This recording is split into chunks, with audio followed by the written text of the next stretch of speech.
Ladies and gentlemen, the story you are about to hear is true. The names have been changed to protect the innocent. Dragnet is brought to you by Chesterfield. For the taste you want, the mildness you want, a really refreshing smoke. Buy America's most popular two-way cigarette, Chesterfield. They satisfy millions.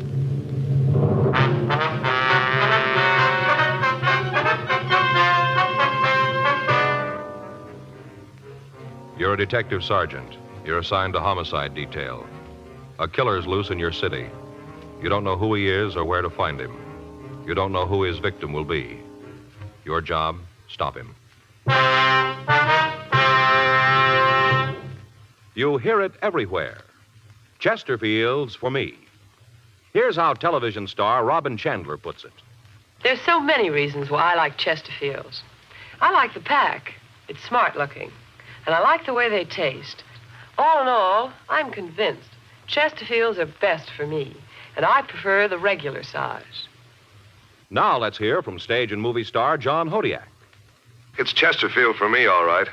I've smoked them for 9 years. Now I like a longer smoke, so I go for the king size. They're great. Yes, no king-size cigarette satisfies like Chesterfield king size. So join the swing to Chesterfield King.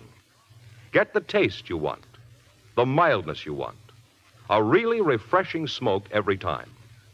Change to Chesterfield, regular or king size, America's most popular two-way cigarette.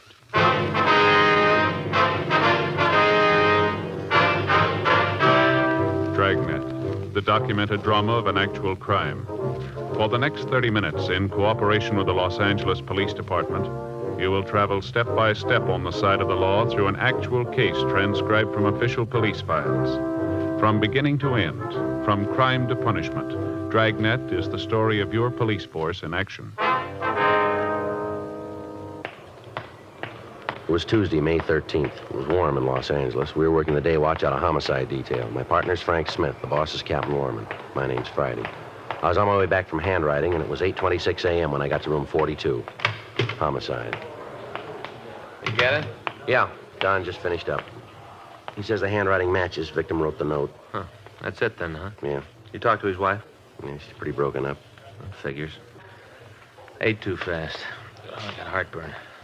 Well, why don't you take a couple of those Pepto Pals or whatever it is, and let's get on with this. A lot of work here. Hey, there's an idea. Never thought of that. Yeah, I got some in my locker over here. You sure have. Last time I bought a big box of them. There must be some left. Yeah.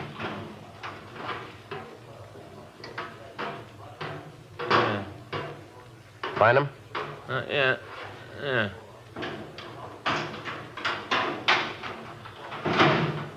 He thinks the husband fits in, huh? Yeah, all the way along the... What are you doing? Huh? I said, what are you doing there? I found the Peptos. Yeah, but what are you doing with them there? Oh, putting them together. I must have dropped them sometime. See, all the pills are all broken up. Trying to put one together. You can't be too careful. Can't take too much. What is this? Wait a minute. Oh, there. One pill. That's all you're supposed to take, just one. Uh-huh. I don't understand. What do you mean? How you can come in here, no sleep, upset stomach, and feel so good. Yeah. You know something, Joe? What's that? Suppose I really don't. You don't, huh? Nope. That ought to be about right, I guess. Does that look like one pill to you? I don't know, Frank. I hope so. It's too important a decision for me to help you with. Oh, Pepto, pal. Good for what ails you. Potent, Joe. Real potent. Mm-hmm. I just wondered if you were all through now. Oh, as soon as I scrape the crumbs away.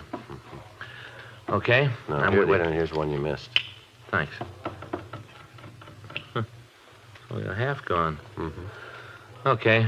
Or Okay. two, yeah. Well, are you all through now? You've had your pill and everything? Joe, I took my pill. I've got the Pepto Pals all worked out now. What can I do for you? Hot shot. I'll get it.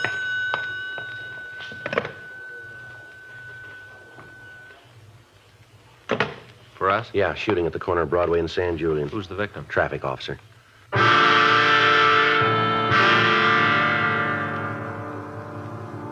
We left the office and drove to the scene of the shooting. Traffic at the intersection had come to a virtual standstill. 18 feet from the northwest corner, lying in the middle of the pedestrian crosswalk, was a uniformed traffic officer. He was wearing the white cap of the traffic division. There was a large blood stain on the right side of his chest, and his service revolver was still in his holster.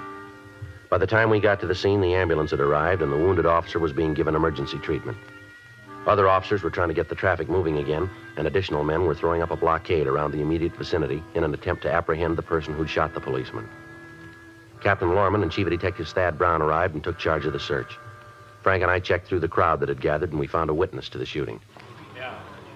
I saw the whole thing, officer, right from the beginning. I saw it. Just about the most awful thing I ever saw. All right, sir, if you'll just give us your name. Roy Hickok. It's Hickok. All right, Mr. Hickok. Now, if you'll tell us what happened. Well, I was on my way to work, walking down the street. I got to the corner here, Broadway and San Julian. I got to the corner and I stopped for a light.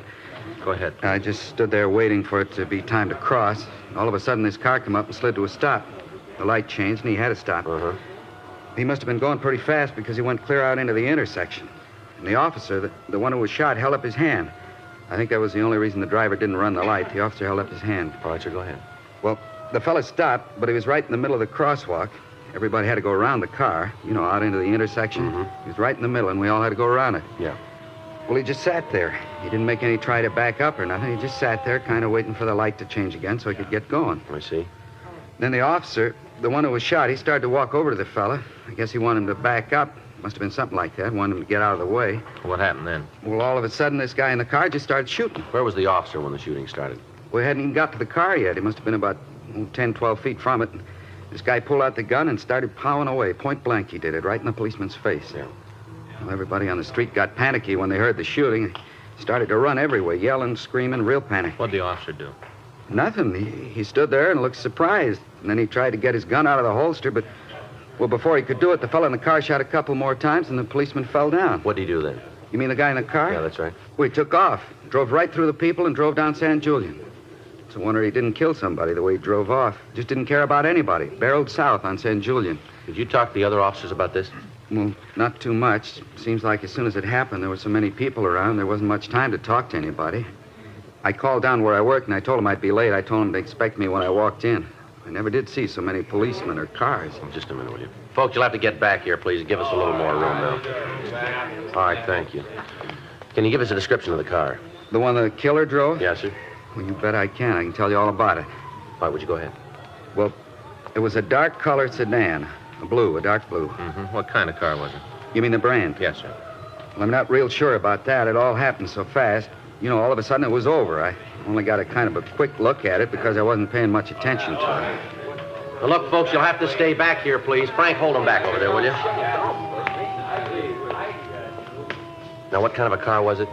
Well, I think it was either a Plymouth or maybe a DeSoto, but I'm not sure. But you're pretty sure about the color, are you? Oh, yeah. It was blue, dark blue. Now, what about the man driving the car? Did you get a good look at him? Yeah, I guess just about everybody did. Sitting out there in the middle of the street like that. Everybody that went by him had a look at him. Could you give us a description of him? Well, what do you want to know? Well, how about the color of his hair? It was light, not real blonde, but a light color. How about his eyes? It looked like they was blue. Mm-hmm. About how old would you say the man was? Oh, I don't know, maybe 24, 25, around in there. He wasn't real old. Was he clean shaven? Yeah. How about glasses? Do you remember? Was he wearing them? No. Was there anything about him that'd make it easier for us to identify him? I don't think I know what you mean. Well, was there anything about him, a scar, maybe a birthmark, something like that you might have seen? Not that I remember. Might have had something like that, but if he did, I don't remember. Did you have the chance to see what the man was wearing? Well, just that he had on a white shirt and a jacket. It looked like the ones they issue in the Army. The kind of windbreaker type, light material. Uh-huh. Did the man say anything? If he did, I didn't hear it. As soon as he started shooting, it seemed like the roof come off. All the noise, everybody yelling, trying to get out of the way of the bullets. If he said anything, I sure didn't hear it. I see. Now, is there anything else that you can give us on the man? Well, there is, Sergeant, but I feel a little silly about it. Well, what's that, sir? What's about the car? I told you I didn't pay much attention to it, not at first. Well, after the shooting started, then I got as good a look as I could. Mm-hmm. I got a pretty good look at the back of it when the guy took off. Just a minute, I didn't hear you. I say I got a pretty good look at the back of it when the guy took off. When he went down the street. I see. I feel a little silly because I didn't get more. How's that? The license number. Yeah. I could only get 4 of the numbers.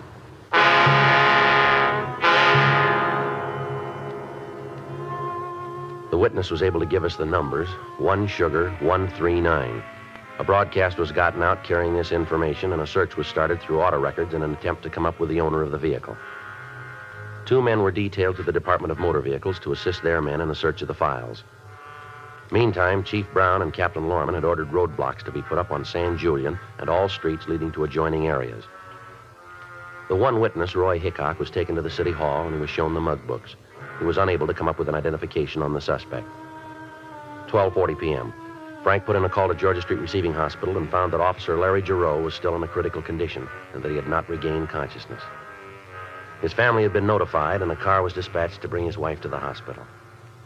All people in the immediate vicinity of the shooting were interrogated and their statements were taken, but none of them could give us a lead as to the identity of the suspect. 5:27 p.m. Frank and I went back to the office. While he checked by auto records, I put in a call to Captain Lorman. Yeah, Skipper. No, they're still checking. Yeah. Well, Frank's down there now. Uh-huh. Yeah, he looked at him, but he wasn't able to give us anything. No, I say he couldn't give us anything. No, last we heard he was still unconscious. Yeah, that's right. Well, he left word that we're to be called if he comes out. Mm-hmm. No, Glinda and McCready are over there. Yeah, she's taking it pretty hard. Joe. Mm-hmm. Right. Just a minute, I got Skipper on the phone. If anything turns up, we'll call you. Joe, it's Yeah. important. Hold on a minute, will you, Skipper? Yeah, what do you got? Well, they made the car. Yeah. It was stolen this morning. Well, we got a pretty good piece of news. No, Frank just came in. They made the car. It was stolen this morning.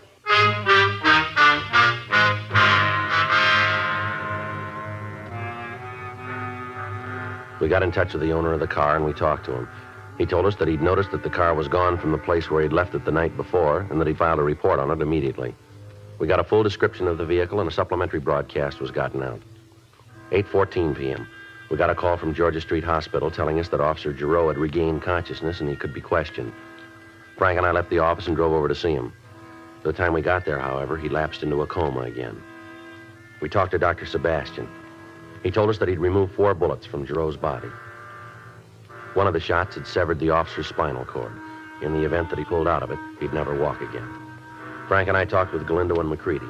They'd been able to interview the wounded officer, but they hadn't been able to get any additional information from him. As we walked down the hall, we met Mrs. Giroux. Sergeant Friday? Yes, ma'am? I'm Ellen Giroux, Larry's wife. Yes, ma'am. Do they know yet? Do they know if Larry's going to be all right? Well, it'd be better if you talked to Dr. Sebastian, Miss Giroux. I have. He tells me they don't know yet. How can they say that? They don't know. Larry's been here for almost 12 hours. They must know something. Why won't they tell me? We're sorry, Miss Giroux. Have you caught the man yet? The man who did this to Larry, have you got him yet? No, ma'am, not yet. Then what are you doing here? Why aren't you out looking for him? We're doing everything we can, ma'am. But you haven't caught him. You're all running around looking, but you haven't caught him. Well, that's doing a lot of good. It makes me feel a lot better to know that the man who shot my husband is still running free. We're sorry. That doesn't help, Sergeant. I can't take it home with me and spread out your sorrow in front of my children. They're still going to want to know where their father is. They're still going to want to have him back. Your good wishes aren't going to be enough. Joe, I'll check the office. All right. Tell the skipper we're going to tag Metro Division. Right. Miss Giroux, we know how you feel. We know what's going through your mind. My partner there was just shot not too long ago, and I've been right here in this same place waiting for a report, too, just like you. I know what it is to see the doctor come out of a treatment room and not say anything. I know there isn't much I can say to make it easier. But we can tell you this. There are 4,000 policemen in this city. Every one of them's looking for the man who shot your husband. Joe? Yeah. The suspect? Yeah. They found him.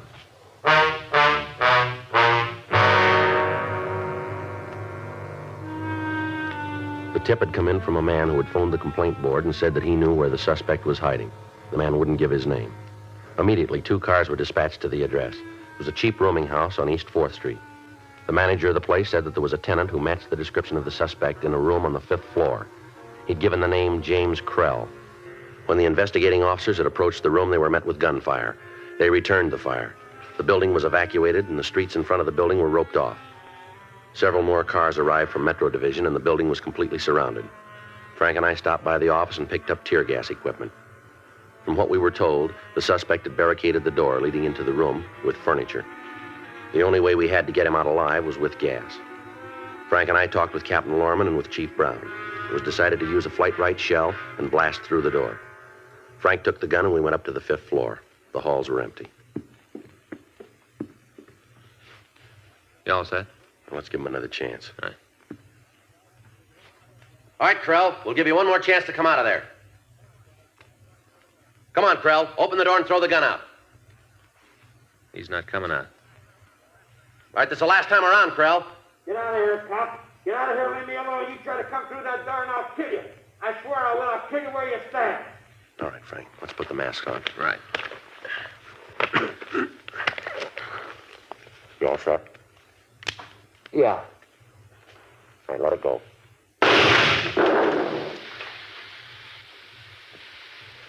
Should be coming out. Yeah. He's moving that furniture. I'll cover this side. All right, watch it. I'm coming out. I give up. I quit. All right, throw that gun out here. Throw the gun out first, and then you follow it. Okay, I'm doing what you say. Here's the gun. I quit. Here's the gun.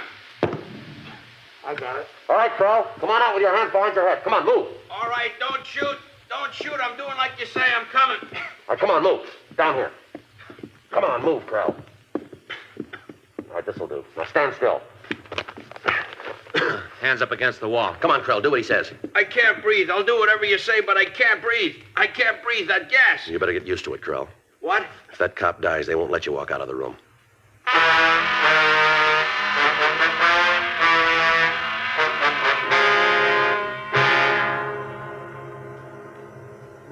The suspect was taken to Georgia Street Receiving Hospital for treatment. When the investigating officers had approached the room that he was hiding in, Krell had shot at them through the door. They'd returned the fire, and one of the bullets had shattered his left wrist. We got his full name, and we ran him through R&I.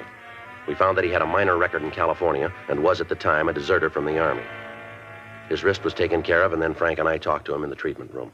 Lousy deal all the way around. Is that right? Sure, you guys had no right to come up there and shoot off that gas. We didn't call it. Lousy deal. Why'd you shoot that officer? I thought he was going to shoot me. It was self-defense. When they picked him up, his gun was still in his holster. Then somebody put it back. Why'd he want to shoot you? Who knows? Who can figure any cop? You're all sadists. Why'd you do it? Look, I'll tell you nice and plain. I drove up to the signal. I stopped. This wise cop come over, started rousing me about being in the intersection. I told him to shut up. I don't have to take that kind of talk from nobody. He pulled a gun. It was self-defense. We got a couple of people saw the whole thing. They tell a little different. They're either psycho or else you're paying them off. How long you been AWOL? Who says I am? The Army? I could square that beef with him. What about that car you were driving this morning? What about it? Where'd you get it? Belongs to a friend of mine. I borrowed it. Owner reported it stolen. He must have forgotten. He told me to take it. What's the friend's name? I forget. They'd pay you to remember. I have a very bad memory. Why'd you shoot the officer? Because he was going to shoot me. He just walked up and said he was going to shoot you. Is that it? Yeah, guy's a sadist. All you cops are. Put that uniform on, you all think you can boss anybody around. Well, you made a mistake with this one. Isn't anybody bosses me around. How long you been in town? Why? Answer the question. Couple of weeks. You've been AWOL for over 6 months. Now, where you been? Around. Where? I like to travel. Manager of that rooming house says you just checked in this morning. Is that right? You talked to her. I didn't. All right, where you been staying? There goes the memory again. Look, you're in trouble, Krell. Talk like that won't do you any good. One of those things. I wish I could help you fellas, but there's nothing I can do. Where'd you get the car? From a friend. What's his name? I don't remember. But he said you could take it. Yeah? Then why'd he report it stolen? Ask him. We did. He says he doesn't know you. Where'd you get the gun? Picked it up. Where? Bought it. Don't know the name of the store. It's being checked now. You might as well save time and tell us. You're getting paid. What'd the officer say before you shot him? Didn't say anything. Just pulled his gun. I was faster. Self-defense. Now, you might think this is a game, Krell. You maybe think you're a big man sitting here, but I want to set you straight. You're in trouble. More trouble than you've ever been in before. We've got at least 20 people who saw you deliberately gun that cop. They're willing to swear to it in court. You know what I think it was? Now, you go ahead and tell us. There was this kind of purple flash, and all of a sudden this cop was laying there. Maybe it wasn't self-defense. Maybe it was temporary insanity. Hey, how's that sound? Temporary insanity. He die? No, not yet. Cops and cats, you can't kill them. You made a pretty good try. All right, mister, on your feet. What for? Come on, let's go. We're going to jail? Get up, Krell. Come Maybe on you're up. going to take me to the gas chamber right now, huh? Do without a trial or nothing. Just lock me up and drop the eggs. You're awful close to it, mister. You got to get me there first. You're standing in front of it right now. I tell you what, I'll give you 10 to 1 I don't make it. Come on. I bet you guys would just love to have me make a break, huh?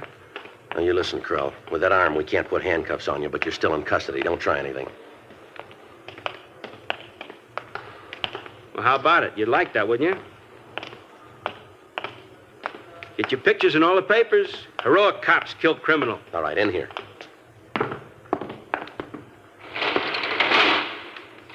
Yeah, you guys would really like Now, that. I'm going to give you something for free, Krell. Oh, yeah? What's that? You talk a lot, but you don't say anything. Always happens. Put a guy in a uniform right away, he's a big man. A bum on the outside, but just give him a badge and a suit, right away he's big. Yeah, sure. Come on. Hey, how's about a cigarette? Here. Well, thanks. Got a match? Come on, move. Car's back this way. Hey, wait a minute. What do you want? A cigarette. Not doing me much good without a match. All right, here. Grab him, Joe. Hold it up, Krell. All right, Krell, hold it up. Hold it up or I'll shoot. It's down. Come on. How about it, Joe? Well, I guess he was right. Huh? That bet about the gas chamber, Yeah? he won't make it.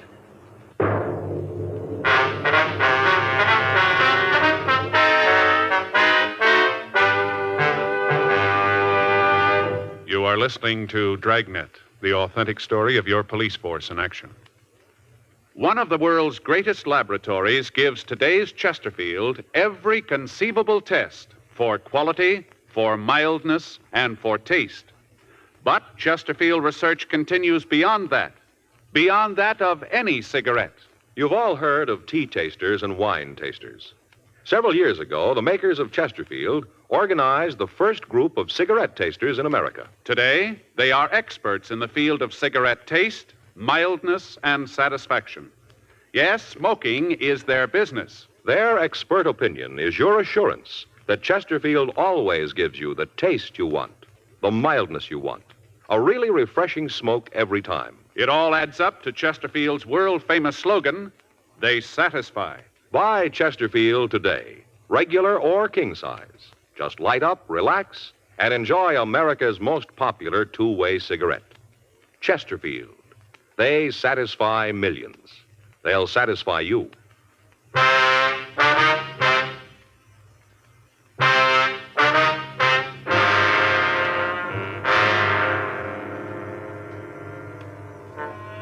A doctor was called down from the hospital, and the suspect, James Krell, was pronounced dead. The body was removed to the county morgue. In going over the dead man's effects, we found a receipt from one of the downtown hotels. There were 2 names listed on it, and a notation to the effect that the rent on room 517 had been paid for a week. The other name on the slip was Sidney Larson.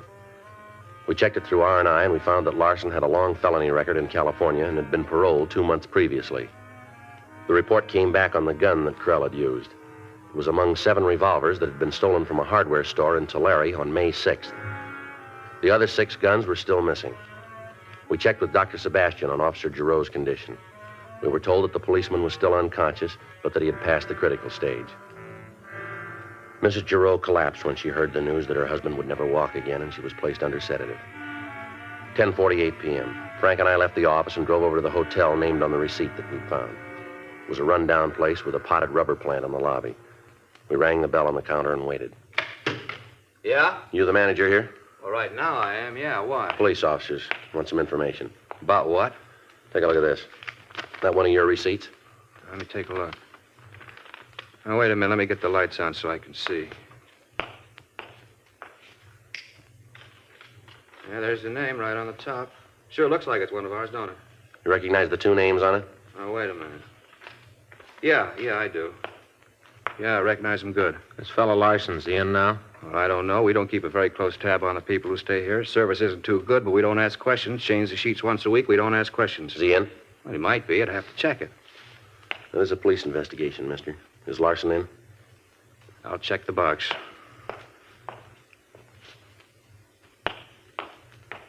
Well, key's gone. Must be upstairs. He alone? Can't say. Might be. I didn't hear nobody go up, but then I don't listen too good. Show us the room. You mean I gotta go up with you? Come on, mister. Let's go. Look, we got a nice, quiet hotel. We don't cause no trouble. There's no reason for you cops to come snooping around. You got the pass key? Yeah. Let's go. Have to take the elevator up. I can't go the stairs. All right. Go ahead. Mm-hmm. 5th floor, isn't it? Mm-hmm. That's what they paid for. How long the 2 of them been here? Huh? Larson and Krell, how long they been here? Well, I'll have to check the book for that. Can't carry those things around in my head. If I did, there wouldn't be no room for the important things. About when? What? About when did they come in? Oh, I don't know. Maybe 2, 3 weeks around in there. They got any friends? Well, most everybody's got a few friends. Any of them come around here? No, not that I've seen. We're not snoopy like some.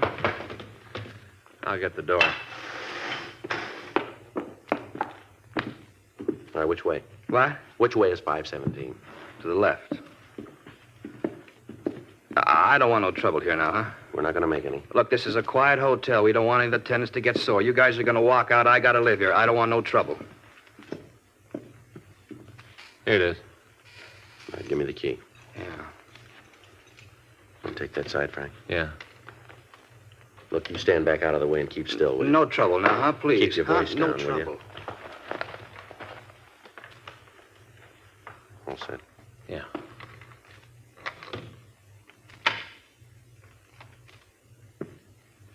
like he's asleep. All right, you take the right side. He's got a gun. Get out of here, cop! All right, come on. I'll get it. Watch it, Frank. Yeah.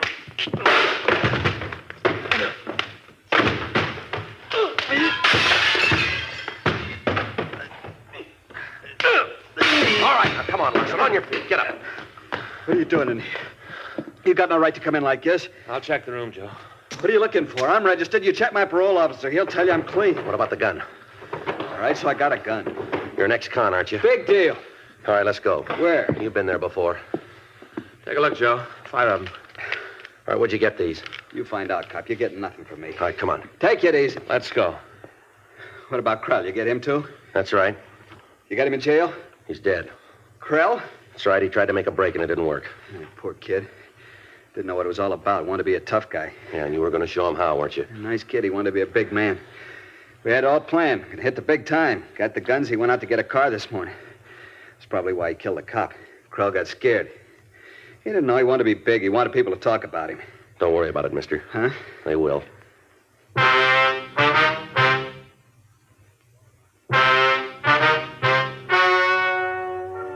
The story you've just heard is true. The names were changed to protect the innocent. On May 19th, an inquest was held in the coroner's office in and for the county of Los Angeles, state of California. In a moment, the results of that inquest. Now, here is our star, Jack Webb. Thank you. Earlier, George Fenneman told you exactly why the Chesterfield you smoke today is the best cigarette ever made. And best for you. Now, the rest is up to you. Get a carton or two for yourself. Smoke them and you'll say, as we do, it's Chesterfields for me.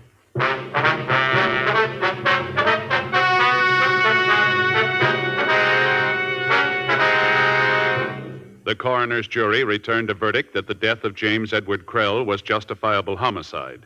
Sidney Carter Larson was filed on for ex-convict with a gun, and upon completion of sentence on that count was released to the authorities of Tulare, California, for prosecution on a charge of burglary.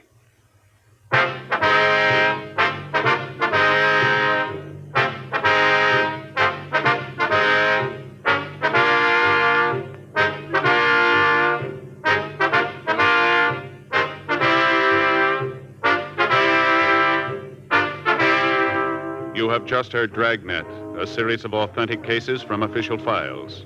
Technical advice comes from the Office of Chief of Police W.H. Parker, Los Angeles Police Department.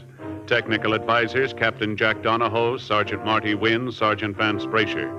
Heard tonight were Ben Alexander, Virginia Gregg, Vic Perrin, Harry Bartell. Script by John Robinson. Music by Walter Schumann. Hal Gibney speaking. Chesterfield has brought you Dragnet, transcribed from Los Angeles. Filter cigarette smokers, here is headline news. Nationwide demand for L&M filters drops price. Now you save up to 4 cents a pack, 40 cents a carton. Now everyone can afford America's highest quality and best filter tip cigarette.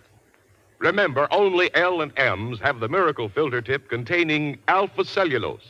You get much more flavor, much less nicotine. Buy L&M filters, the distinctive monogram cigarette at the new low price. L&M filters.